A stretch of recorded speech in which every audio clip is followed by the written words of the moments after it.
Mesdames et messieurs, bonsoir et bienvenue à cette émission de On s'en parle. Avoir un fils qui joue au hockey dans la Ligue nationale est sûrement une très grande fierté pour les parents. En avoir deux, et surtout deux avec la même équipe, c'est encore sûrement mieux. Alors, pour nous en parler, je reçois M. et Mme Lemieux, Gabriel et j'ai oublié votre Rachel. Et Rachel, je m'excuse, Gabriel et Rachel Lemieux, les parents de Claude et de Jocelyn Lemieux. Et dans la deuxième partie de l'émission, je recevrai Claude Lemieux, qui a eu également une très belle carrière dans la Ligue nationale de hockey. Mesdames et messieurs, avec grand plaisir, je vous présente Rachel et Gabriel Lemieux. Madame, monsieur, bonsoir. Bonsoir. Merci d'avoir accepté cette invitation-là. C'est vraiment très gentil de votre part. Moi, je fais commencer à brûle pour point comme ça. Est-ce qu'on est fier d'avoir des enfants qui jouent au hockey, mais dans la Ligue nationale de hockey? Est-ce que c'est une fierté pour les parents? C'est une fierté, oui. Très grande fierté. Étant donné, moi, je dirais, donc, notre statut de parents, très ordinaires, un salaire quand même très restreint. OK. Bon. De voir qu'ils ont eu le courage de se prendre en main et se rendre là. Parce que nous, on n'avait pas les moyens, comme beaucoup d'autres le font, et qu'ils l'ont fait. Et ces jeunes-là ont fait des sacrifices pour le faire. C'est ce qu'ils voulaient faire. Je ne me suis pas, on dirait, imposé à ça. Je leur ai donné ma confiance pour les laisser partir de la maison. Quand ils étaient jeunes, qui jouaient dans notre région, ben c'était leur plaisir de jouer. Pour moi, je ne les voyais pas dans la Ligue. Je ne pensais pas que ça arriverait un jour. Pour moi, ça prenait des gens plus haut. Je dirais des gens différents de nous autres, pour ça. OK, exactement. Ouais. Parce qu'il faut dire que vous habitiez à ce moment-là à Fermeneuve, c'est ça? Quand vous étiez à Claude a Mont-Laurier. commencé, c'était à Fermeneuve. OK. Ensuite, quand il a commencé, mettons, son pee-wee, on était rendu à Mont-Laurier. Moi. À ce moment-là. Ouais. Est-ce que ça vous a demandé, sûrement, comme à chaque parent qui va conduire ses enfants à l'aréna le samedi matin puis le dimanche matin, est-ce que ça vous a demandé beaucoup de sacrifices? Je dirais que oui, mais par contre, c'était un plaisir pour nous autres aussi, là. On dit sacrifice, oui, au point de vue peut-être monétaire, parce que fallait se priver un petit peu, puis il fallait aussi les priver, eux autres aussi, là. C'est ça, exactement. On me disait, ben non, tu n'iras pas au cinéma, là, parce que demain, tu as une game de hockey, puis si tu brises ton bâton, ben avec quoi qu'on va... Non, tu pourras pas jouer. Tu sais, je veux dire, je veux pas se plaindre en disant qu'on était au point qu'on n'avait pas de sous, mais c'est qu'il y avait seulement que mon mari qui travaillait. C'est ça. Puis j'avais 3 enfants, j'ai une grande fille aussi donc il fallait suffire. C'est ça, c'est ça. Mais ça coûtait cher, ça coûtait rien comparé d'aujourd'hui. Ah, mon Dieu, Non. Puis il était pas non plus, il était pas demandant. Il demandait pas les grosses marques, puis comme aujourd'hui. Hein, les enfants d'aujourd'hui, ça prend toutes les... Mais de là à ce qu'ils rentrent dans la Ligue nationale, oui, on est fiers de ça. Puis, oui, c'est une fierté. Puis c'est tout ce que ça nous a apporté. Ça nous a donné l'occasion de visiter beaucoup d'arénas. Ah, sûrement, que exactement. plusieurs parents qui n'ont pas eu la chance d'avoir ça, là. Est-ce que vous avez un peu suivi Claude et Jocelyn, je parle quand ils ont fait carrière professionnelle, est-ce que M. et Mme Lemieux allaient les voir jouer dans la Ligue nationale? Parce qu'on sait qu'ils n'ont pas toujours joué à Montréal. Ils ont joué au Colorado, ils ont joué avec les Blues de Saint-Louis, puis avec plusieurs équipes. Est-ce que vous avez eu la chance de les suivre dans ces arénas-là? Mais les suivre, Ben, c'est-à-dire... d'une façon. C'est-à-dire que quand Jocelyn a joué pour Saint-Louis, Claude a commencé à Montréal. Oui, c'est ça. Donc, c'était pas loin. Puis dès qu'on était disponible pour y aller, les billets nous attendaient pour y aller. Ouais. Oui. Jocelyn était plus loin. quand ça nous convenait aussi, on prenait l'avion, on s'en allait à Saint-Louis. Il nous appelait, puis Oui. maman, on a des billets, là. Bon, là, vous emmenez, là. Si dans son arrondissement, lui, si j'ose dire, il jouait à Toronto. À Toronto, il jouait à Détroit. Ça fait que c'était plus proche pour nous d'aller à Toronto, d'aller à Détroit, passer des fins de semaine avec lui, quand il jouait là. Est-ce que ces deux, Claude et Jocelyn, étaient des enfants, on ne dira pas trop fort, indisciplinés? Non. Non. Parce qu'il ne faut pas Non. être indiscipliné pour faire une carrière comme ça. Il y a quand même un programme à suivre. Oui. Puis c'est rigide. Parce que si on veut accéder à la Ligue nationale, il y a des sacrifices à faire pour les parents, oui, mais pour les jeunes aussi, s'ils veulent y accéder. Moi, ce qui est de Claude, il fallait mettre des points sur les i de temps en temps. C'est ça, je veux dire. Ouais. Bien, autant comme au On hockey. n'avait pas de problème avec. OK. Mais il fallait quand même. Vous avez mis Oh, carte oui, sur oui, table, oui. comme on Ouais. dit. Exact. Oui, je vais juste vous conter un petit... Oui, allez-y, madame. un petit... comment petite je pourrais dire? anecdote, là. Une anecdote OK, vite oui, faite, là. oui. Quand il était à l'école à Mont-Laurier, à un moment donné, le directeur, il m'appelle. Claude, bon, il avait un petit peu manqué quelques cours, là. Bon. Fait que là, je suis allée voir le directeur, ben, j'ai dit, c'est bien simple. J'ai dit, la seule punition que je peux lui faire, c'est d'arrêter de jouer au hockey. Eh mon Dieu, Bon. ça devait être toute une punition. Fait que oui. le directeur, Non, il voilà. dit non. Non, madame le mieux, il dit, vous ne ferez pas ça. Bien, j'ai dit, écoute, qu'est-ce qu'on va faire d'abord? Vous pouvez lui donner un bon avertissement, mais il dit, bon, fait que quand mon mari est arrivé, parce qu'il partait à la semaine, je lui parle de ça, juste pour faire une petite histoire courte. Fait que là, on est en train de souper le soir. Je me rappellerai le vendredi soir, fait qu'il dit, bon, ben Claude, notre sous-sol n'était pas fini. Fait qu'il dit, Claude, j'ai posé un gros clou après le mur en bas. Claude, il dit, ben, pourquoi, papa?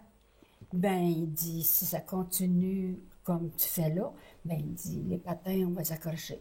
Hop là, ça, Oh. ça devait pas être drôle. Ça venait de papa. Oh boy! Donc, ça a été l'avertissement. L'avertissement. Et Il puis, n'y avait pas besoin d'autre chose. il n'y avait pas Il y en besoin avait d'autre assez. chose. Il y en avait assez, oui. Monsieur et Madame Lemieux, quand Claude et Jocelyn sont partis de la maison, est-ce que vous auriez pensé qu'un jour, les deux se retrouveraient dans la Ligue nationale de hockey? Non, Pas du tout. non, Pas du tout. pas du tout. Même quand ils ont été repêchés, mon mari, il disait, beaucoup sont repêchés, mais peu sont élus. Voilà, ça c'est vrai. Donc, on ne s'était pas fait l'idée qu'on les verrait jouer dans la Ligue nationale. On savait qu'ils avaient été repêchés, mais de là à faire Oui, l'équipe, entre repêcher et jouer dans ça, l'équipe, c'était- oui. C'est Oui. une autre chose. Oui. Oui, Quand, monsieur Lemieux. quand il a joué Médiat 3 à Saint-Bruno, OK.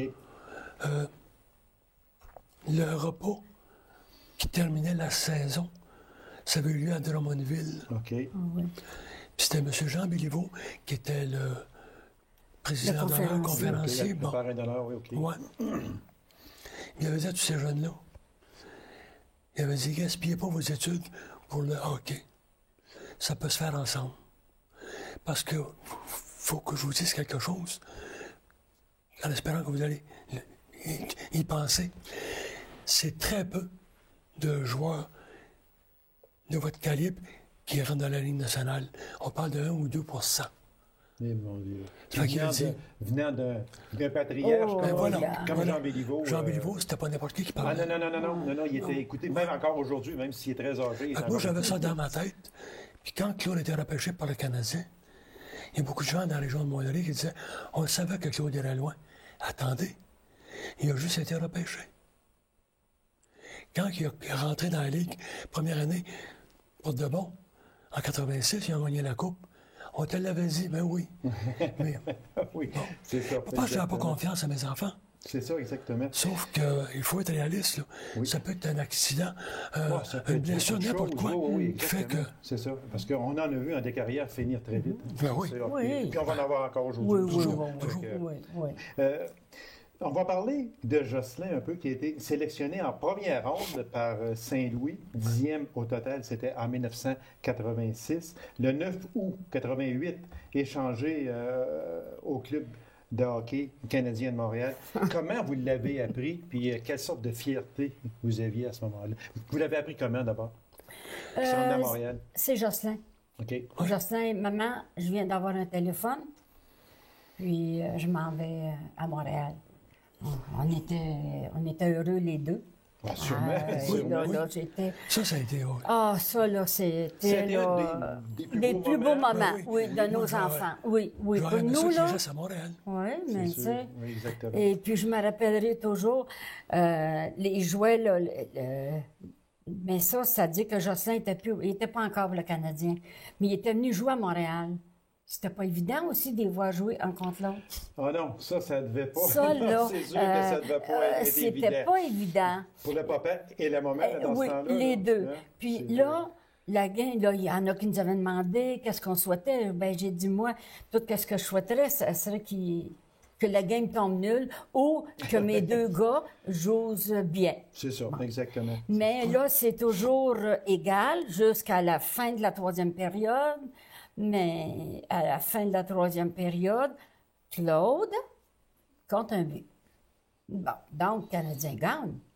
Là, après la game, il s'en vient nous voir et il nous regarde et dit « J'ai pas fait exprès de faire le but. J'aurais... » Il y avait des buts dansés sur le poteau. Pour faire plaisir aux deux. Là, il est arrivé le 6 octobre 88, le premier match avec le CH. Il était justement avec son frère. Là, de voir les deux dans le même alignement, ça a dû être une fierté pour les parents, de dire c'est mes deux enfants qui sont sur la glace. Tu penses au frère Richard? Oui, Maurice Henry, oui, c'est sûr. Oui. Et tu penses à plein de choses comme ça. Puis on était contents parce que c'était proche. Aviez-vous assisté au match? Oh, oui, je comprends. Hein, à chaque fois qu'il y avait un match, oui, c'était bien important. Même si je vous dirais que sa mère, que maintenant, qu'elle a 99 ans, on l'avait emmené voir une pratique. Okay. Et puis, on a une photo qu'elle a posée avec les deux habillés avec le costume du Canadien. Donc, ça aurait été merveilleux. Oui, sûrement, oui. Tu aurais resté là, mais bon... Bien sûr. On n'y peut rien. Le 5 janvier 90, il a été échangé aux Hawks de Chicago. Ce fut une déception pour vous autres? Bien, c'est-à-dire que quand il est arrivé à Montréal, en 88, il a fait le camp d'entraînement, il a joué quelques matchs, il l'a envoyé à Sherbrooke, dans la Ligue américaine, pour le reste de la saison. Okay. S'ils en ont besoin, ils vont aller chercher, mais ils n'en ont pas eu besoin. Okay. L'année suivante, il devait signer un nouveau contrat. Et puis, il n'a pas accepté, je pense, tout à fait ce que Serge Savard lui offrait. Fait qu'il a dit, je préfère m'en aller ailleurs plutôt que de prendre ce que tu m'offres. En avez-vous voulu aux Canadiens à ce moment-là? Pas du tout. Non, parce que ça fait partie du jeu. Non. Ça fait partie du jeu. On dit, dans notre bon vieux langage, ça fait partie de la game. C'est ça, exactement. Non. On était déçus, d'accord. Oui, c'est sûr. Oui. D'accord. Il aurait toujours été le frère de l'autre. Voilà, OK. Oui. Bon, comme Henri était le frère de Maurice. C'est exactement. Il a s'en allé à Chicago, mais il a refait sa vie de joueur de hockey dans les nationales. Mais ça a été vraiment... Et puis, on a eu beaucoup de plaisir à aller voir à Chicago. Est-ce que vous étiez inquiète de voir vos fils là, sur la glace? Parce qu'on sait qu'une blessure peut arriver tellement vite, une fin de carrière peut arriver. Est-ce que vous avez pensé à ça? Y pensiez-vous de temps en temps? Parce que je pense qu'à ce moment-là, les casques, il n'y en avait pas encore obligatoires. Oui, c'était obligatoire, mais la grille ne l'était pas. OK, c'est la grille qui n'était pas. Mais avez-vous songé, vous avez sûrement dû y penser à quelques occasions, il pourrait y arriver une blessure. Ben, je voyais souvent leur façon de jouer, je me disais, ils courent après les troupes, ces enfants-là. Pourquoi essayer de frapper le groupe, tu montes ton coup et tu rentres dans la bande? Tu sais bien faire autre chose. Moi, j'ai été bûcheron, j'ai été camionneur, j'ai fait plein de métiers.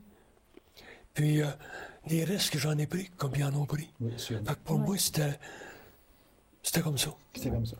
Monsieur, Madame Lemieux, merci infiniment. C'est tout le temps que nous avions. Merci beaucoup. Ce fut très, ça nous a fait plaisir. C'est toujours un plaisir de venir ici en Abitibi, surtout à la salle. C'était vraiment une belle expérience. C'est une belle expérience, mais on ne pensait jamais de continuer à vivre ça. Là.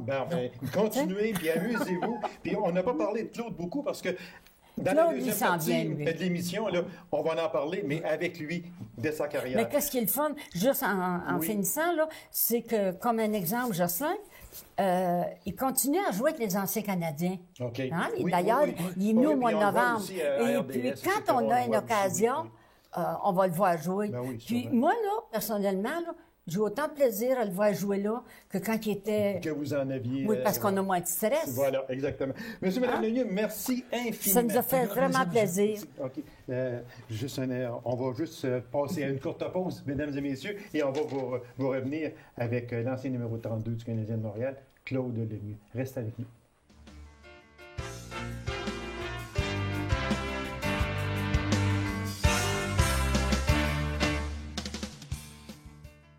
Alors, mesdames et messieurs, en deuxième partie de cette émission toute hockey, comme on dit, je reçois l'ancien numéro 32 du Canadien de Montréal, Claude Lemieux. Claude Lemieux, bonsoir. Bonsoir. Hey, merci d'avoir accepté cette invitation-là, Claude. Ça me fait plaisir, vraiment plaisir. le mien. Une personne qui vient de l'Arizona, c'est ça? Oui, de l'Arizona dans le moment. Oui, actuellement. On a bougé oui. beaucoup. Oui, c'est ça, exactement. Repêché en 1983, deuxième ronde par le Canadien de Montréal. Pour toi, est-ce que ce fut une surprise? Est-ce que tu t'y attendais? Ben, on rêvait, OK. comme tout jeune qui joue au hockey, même que tu sois à La Sarre ou à Moss ou à Mont-Laurier, ben, tu rêves un jour de jouer dans la Ligue nationale. Et puis, on jouait dans la rue le soir, puis on avait toutes nos idoles, puis on était le numéro 10 ou le numéro 3 ou le Voilà, numéro 18. exactement. J'ai toujours rêvé. Et puis, j'ai toujours eu quand même j'étais confiant. OK. Mais oui, c'était une grosse surprise parce que ça a été très, très vite pour moi. J'étais pas un jeune joueur qui avait beaucoup de succès quand j'étais jeune.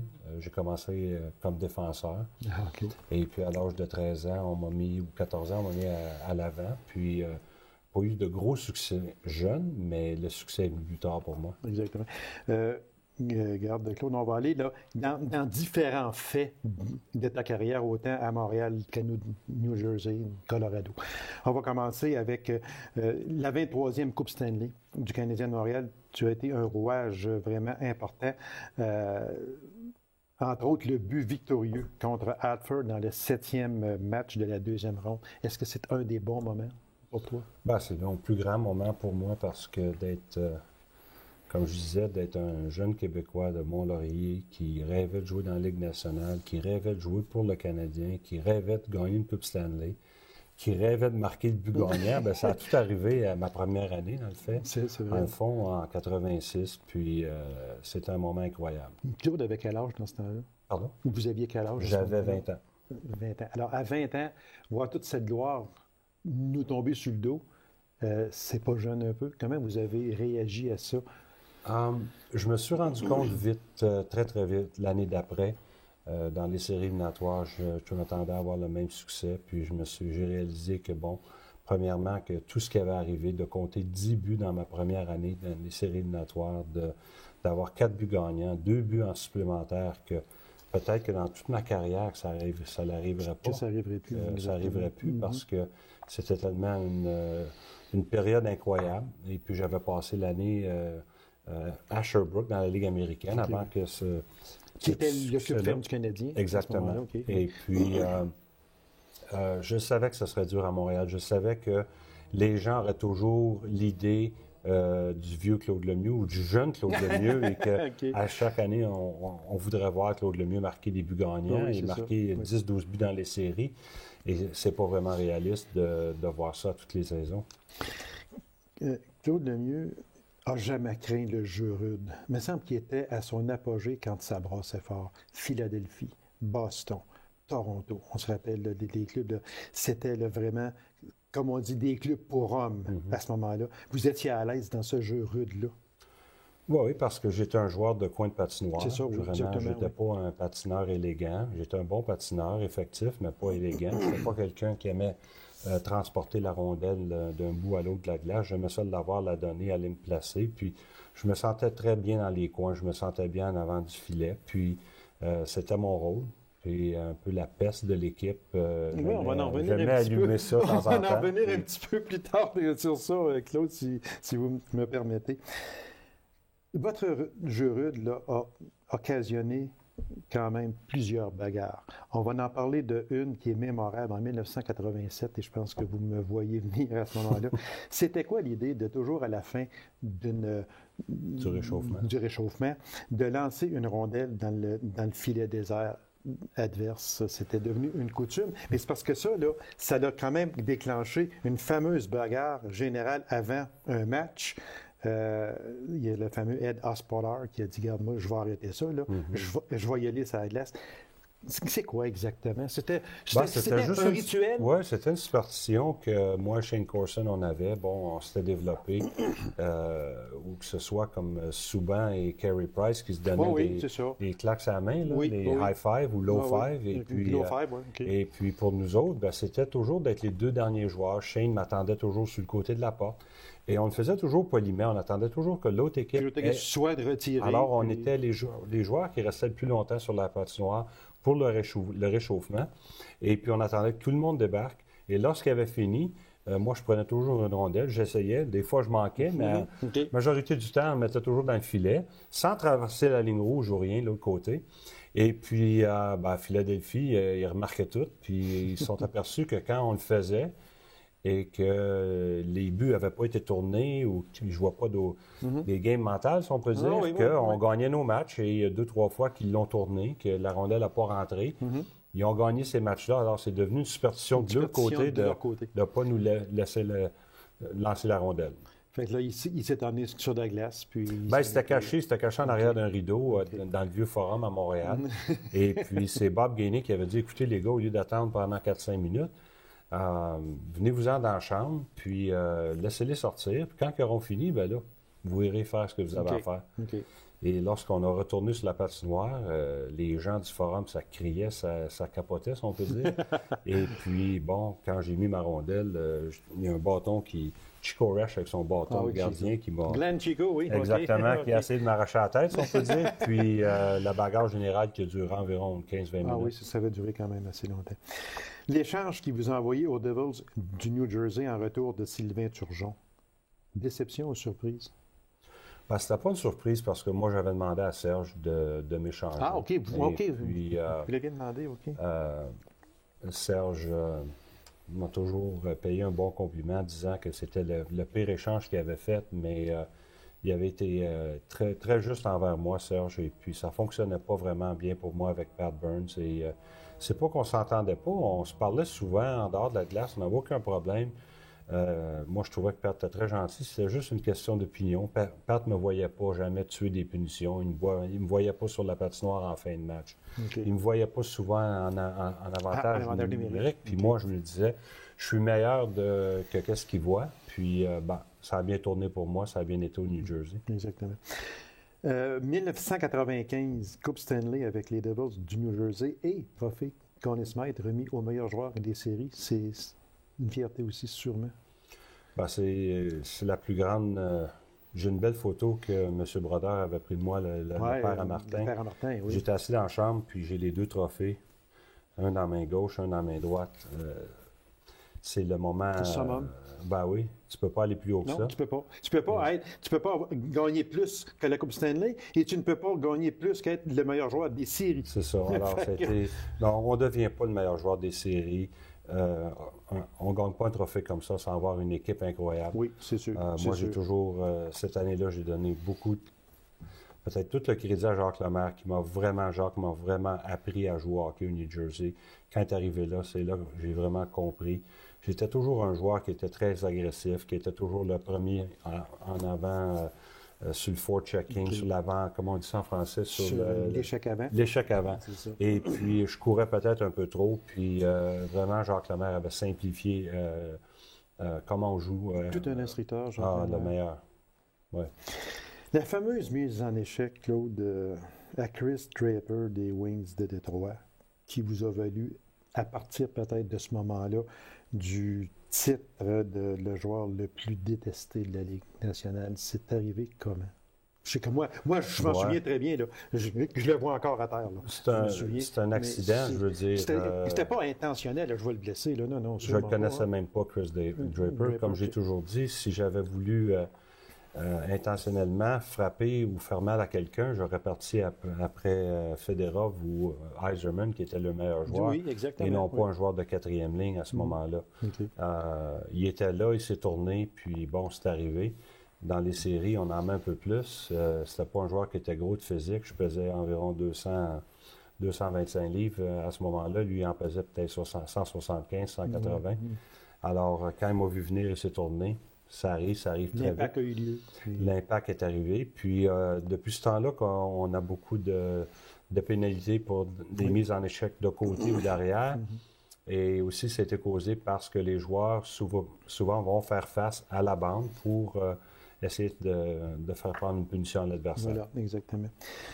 Moi, si je vous demandais, Claude, le plus beau moment de toute votre carrière dans la Ligue nationale, ce serait quoi?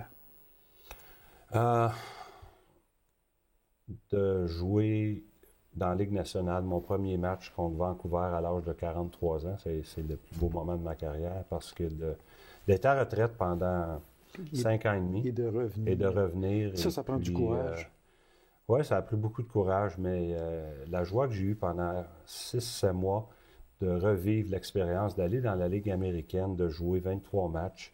Je sais encore mes statistiques. J'ai jamais été un gars de statistiques, mais marqué 3 buts. J'avais 12 points en 23 matchs, je ne me trompe pas. Et puis, d'avoir compté mon dernier but dans la Ligue américaine à l'âge de 20 ans, quand j'ai passé de Sherbrooke en 86, et de retourner puis de marquer un but encore en l'an 2009.